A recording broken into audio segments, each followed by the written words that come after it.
PM Surya Ghar month of solar May 2026 અંતર્ગત ગુજરાતને 5 પુરસ્કાર મળ્યા. ઉત્કૃષ્ટ અમલીકરણ અને શ્રેષ્ઠ પ્રદર્શન બદલ ગુજરાતને પીએમ સૂર્યઘર એક્સલન્સ એવોર્ડ મળ્યો છે.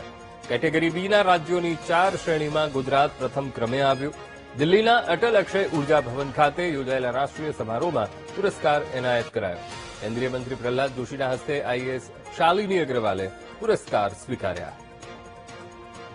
વાત મુદ્દે સંવાદદાતા મેહુલ ફોનલાઈન પર જોડાઈ ગયા છે. મેહુલ, ઉત્કૃષ્ટ આ કામગીરી અને એ બદલ આ સન્માન કેટલું મહત્વપૂર્ણ? મેહુલ, બિલકુલ વાત કરવામાં આવે તો ગુજરાત એક મહત્વપૂર્ણ જે એવોર્ડ જે છે તે પ્રાપ્ત થયો છે. PM Surya Ghar month of solar May ની અંદર આ જે એવોર્ડ જે છે તે પ્રાપ્ત થયો છે. કેન્દ્રીયકૃત કક્ષાએ ગુજરાતને કેટેગરી બી ના રાજ્યોમાં 4 શ્રેણીમાં પ્રથમ ક્રમ જે છે તે મેળવ્યો છે. ઉત્કૃષ્ટ અમલીકરણ અને શ્રેષ્ઠ પ્રદર્શન બદલ ગુજરાતને આ પીએમ સૂર્યઘર એક્સલન્સ એવોર્ડ એનાયત કરવામાં આવ્યો છે અને તે આ જે એવોર્ડ એનાયત થયો છે તે ગુજરાત માટે ખૂબ જ મહત્વપૂર્ણ છે, કારણ કે ગુજરાતમાં સોલાર રૂફટોપ યોજના અને હાઇબ્રિડ પાર્ક સહિત અનેક મહત્વની યોજનાઓ જે છે તે લાગુ થઈ છે અને તેમાં ગુજરાત પ્રથમ આવ્યું છે અને આની વચ્ચે જે કેન્દ્ર સરકારે પણ તેની નોંધ લઈને ગુજરાતને જે છે તે એવોર્ડ જે છે તે વિભાગ દ્વારા આપવામાં આવ્યો છે.